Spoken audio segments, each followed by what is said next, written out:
बच्चों, आज एक बार पुनः एक नए वीडियो के साथ आपके समक्ष पुनः उपस्थित है। आज का भी हमारा विषय वही है, हिंदी बी की कविता पर्वत प्रदेश में पावस का तृतीय भाग। तो आइए देखते हैं कविता की इन पंक्तियों के माध्यम से कवि क्या कह रहा है। उड़ गया अचानक लो भूधर, फड़का अपार पारद के पर, रव शेष रह गए हैं निर्झर, है टोटो पड़ा भू पर अंबर। एकाएक अचानक कवि के देखते ही देखते इतने विशाल बादल, पारे के समान धवल विकराल बादल एकाएक पहाड़ पर ऐसे छा गए मानो वो पहाड़ के पंख हों और उन बादल रूपी पंखों के सहारे जैसे एकाएक फड़फड़ा करके इतना विशाल का वह भूधर कहीं गायब हो गया, उड़ गया।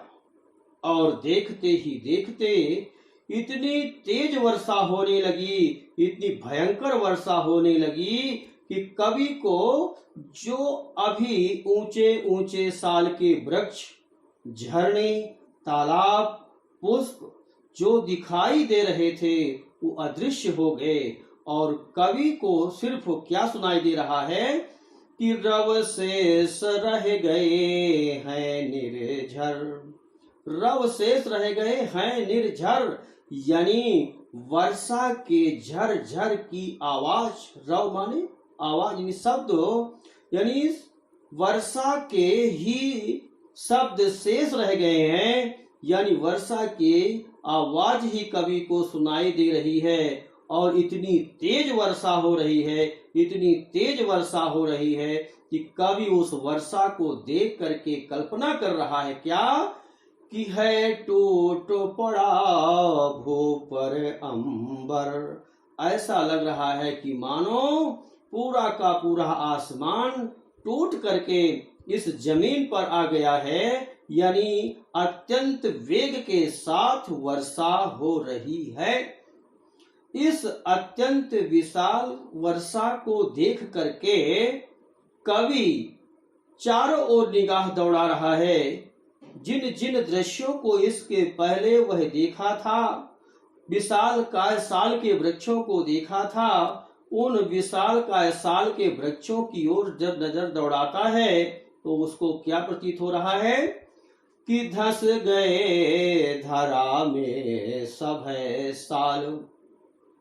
उस साल के वृक्ष कवि को दिखाई नहीं दे रहे हैं, तो कवि को ऐसा आभास हो रहा है कि मानो सब है भय के साथ, यानी भयभीत होकर के वह विशाल काय साल के वृक्ष कहीं इस धरा में धंस गए हैं, अर्थात इस धरती के अंदर चले गए हैं, समा गए हैं, धंस गए हैं।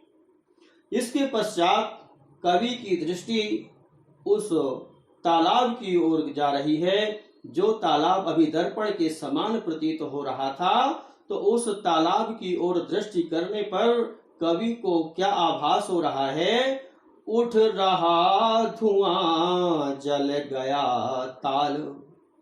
उस तालाब से धुआं उठ रहा है, यानी जब जल में ही जल गिरता है, यानी उस तालाब के जल में जब वर्षा की बूंद वेग से नीचे गिर रही हैं, तो उनके टकराने से वाष्पन जैसी थोड़े थोड़े कुहासे जैसी स्थिति हो रही है, जो दूर से देखने पर कवि को धुआं जैसा प्रतीत हो रहा है। इससे कवि अनुमान लगा रहा है कि मानो वह तालाब क्या हो रहा, जल गया है।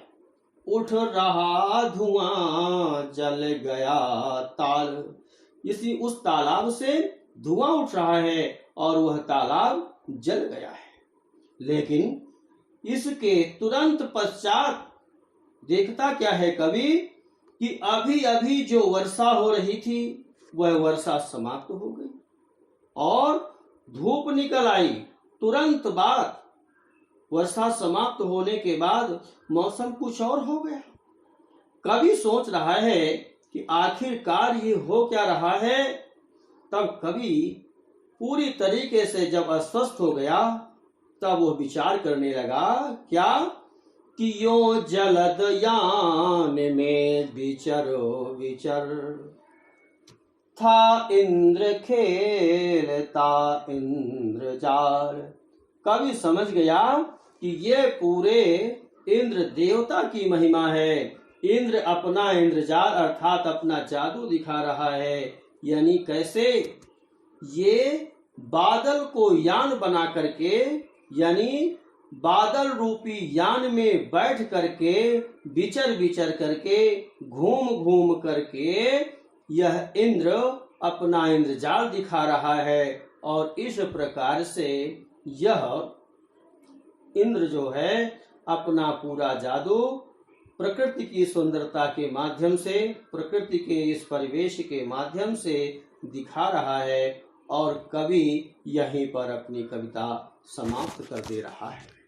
बच्चों, आज का ये मेरा तीसरा भाग यहीं समाप्त हो रहा है और मैं आपको बताना चाहूँगा कि इस अंतिम भाग के माध्यम से जो भी आपके छोटे छोटे क्वेश्चन बन रहे हैं उसके लिए आपको इस वीडियो को बार बार देखना होगा।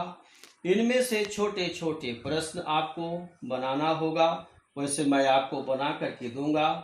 इसके लिए आपको अपने आप से प्रश्न होगा। जैसे कि मैं प्रथम भाग से यदि आपको बताऊं, कभी कहाँ गया था? पर्वतीय प्रदेश में गया था।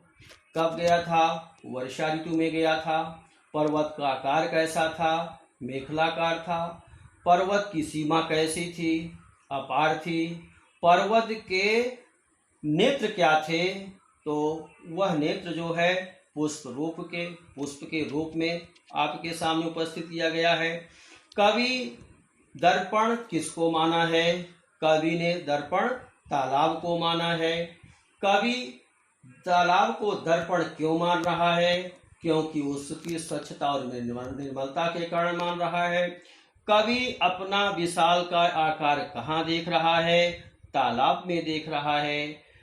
पर्वत के चरणों में कौन पल रहा है? पर्वत के चरणों में तालाब पड़ रहा है। इसके पश्चात गिरि का गौरव कौन गा रहा है? तो गिरि का गौरव झरने गा रहे हैं। और मोती की लड़ियों से तुलना किसकी की गई है? तो झाग से की गई है। पर्वत श्रेष्ठ के सबसे ऊपरी भाग पर किसके वृक्ष हैं? पर्वत के सबसे ऊपरी भाग पर साल के वृक्ष हैं। वह साल के वृक्ष किस प्रकार की भावनाओं से युक्त हैं? उच्चाकांक्षाओं की भावनाओं से युक्त हैं। वह पर्वत कहाँ झांक रहे हैं? नीरव नभ पर झांक रहे हैं। किस प्रकार झांक रहे हैं? अनिमेष, अटल और कुछ चिंता से युक्त झांक रहे हैं। कवि के देखते ही देखते अचानक यह विशालकाय पर्वत क्या हो गया? गायब हो गया। पर्वत किसके माध्यम से गायब हो गया? विशालकाय बादलों के माध्यम से गायब हो गया। पर्वत के लिए पंखों की तुलना के रूप में किसको माना गया? बादलों को माना गया। वर्षा होने के उपरांत, यानी वर्षा जब चल रही थी तो वर्षा के समय पर कवि को क्या दिखाई दे रहा है? कुछ नहीं दिखाई दे रहा है। सिर्फ वर्षा ऋतु के वर्षा के जो शब्द हैं वह वर्षा के शब्द ही मात्र उसको सुनाई दे रहे हैं। कवि को वर्षा का वेग, वर्षा का भयानक दृश्य देख करके क्या कल्पना कर रहा है? तो कवि कल्पना कर रहा है, ऐसा लग रहा है मानो पूरा का पूरा आसमान टूट करके नीचे गिर गया है। कवि जब साल के वृक्षों की ओर निगाह दौड़ाता है तो साल के वृक्ष कहाँ उसको नजर आते हैं? साल के वृक्ष उसको कहीं दिखाई नहीं पड़ते। इससे कवि क्या अनुमान लगा रहा है? इससे कवि अनुमान लगा रहा है कि जैसे कि वो साल के वृक्ष कहीं इस जमीन पर, पृथ्वी पर, धरा पर कहीं नीचे धंस गए।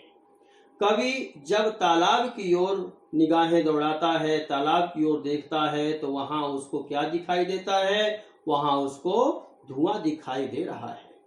कवि इसके पश्चात जो बादल हैं, उन बादलों को किसकी सवारी मान रहा है? उन बादलों को इंद्र की सवारी मान रहा है। और अंततः कवि ने इस प्रकृति के पल पल परिवर्तित वेश को उन्होंने किसके जादू से तुलना की? तो इंद्र के जादू से तुलना की है, यानी इंद्रजाल नाम इसको दिया है।